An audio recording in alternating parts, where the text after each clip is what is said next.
Welcome to Shravani's media. Chandrababu focus మారిపోయిందా?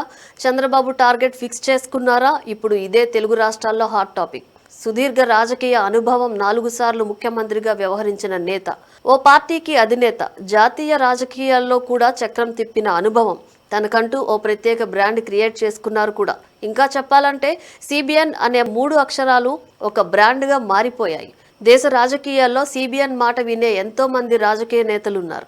చంద్రబాబును ఆదర్శంగా తీసుకున్న యువత కూడా ఉన్నారు. ఇక బిజినెస్ రిఫార్మ్స్ అమలు చేయడంలో ఆయనకు ఆయనే సాటి. అందుకే ఆయనను ఏపీ సీఈఓగా అంతా అభివర్ణిస్తారు కూడా. ఎంతో ముందు చూపున్న వ్యక్తి కూడా. 2020లో ప్రజల అవసరాలు, పరిస్థితులను 1995లోనే గుర్తించారు.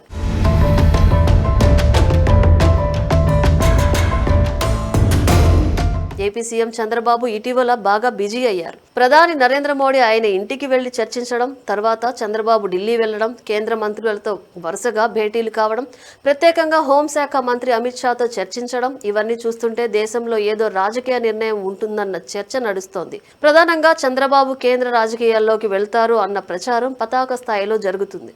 అన్నింటికీ మించి ఆయన ఈ దేశానికి ఉప ప్రధాని కాబోతున్నట్లు సోషల్ మీడియాలో ప్రచారం ప్రారంభమైంది.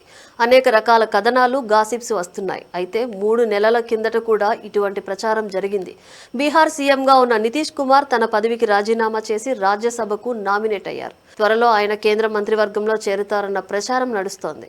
అయితే అప్పట్లోనే సీఎం చంద్రబాబు తన పదవికి రాజీనామా చేసి ఈ దేశానికి ఉప ప్రధాని అవుతారన్న ప్రచారం నడిచింది. ప్రస్తుతం దేశంలో కాంగ్రెస్ పార్టీ కొద్దిపాటి బలం పెంచుకుంటుందన్న టాక్ వినిపిస్తోంది.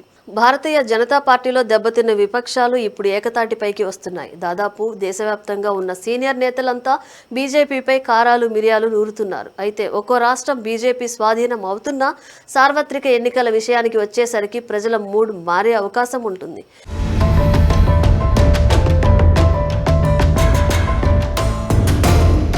ఈ నేపథ్యంలో దేశవ్యాప్తంగా ఉన్న సీనియర్ నేతలు ఏకతాటిపైకి వస్తే ఇబ్బందికర పరిస్థితులు వస్తాయని బీజేపీ పెద్దలు అంచనా వేస్తున్నారు. ఆ కూటమిలోకి చంద్రబాబు చేరితే అదనపు బలం అన్న అంచనాలు కూడా ఉన్నాయి. అందుకే జాతీయ స్థాయిలో చంద్రబాబుకు ఉప ప్రధాని పదవి ఇచ్చి రాజకీయ మూడ్ మారకుండా, విపక్ష నేతలు బలం పెంచుకోకుండా ఉండేందుకు కేంద్ర పెద్దలు ఇలా ప్లాన్ చేసినట్లు ప్రచారం నడుస్తోంది.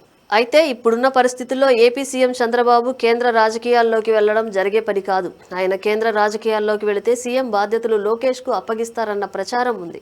కానీ కూటమి ప్రభుత్వం నడుస్తున్న దృష్ట్యా రాజకీయంగా ఇది ఇబ్బందికర పరిణామం. ఎందుకంటే రాష్ట్రం ఇప్పుడిప్పుడే అభివృద్ధి మార్గంలో నడుస్తోంది. అమరావతి రాజధాని నిర్మాణం శరవేగంగా జరుగుతోంది. పోలవరం ప్రాజెక్టు పనులు కూడా ఊపందుకుంటున్నాయి. ఇటువంటి పరిస్థితుల్లో చంద్రబాబు కేంద్ర రాజకీయాల్లోకి వెళ్లడం అనేది ఊహాజనితమని తెలుస్తోంది. అయితే రాజకీయాల్లో ఏదైనా సాధ్యమే అనే అంశం పనిచేస్తూ ఉంటుంది.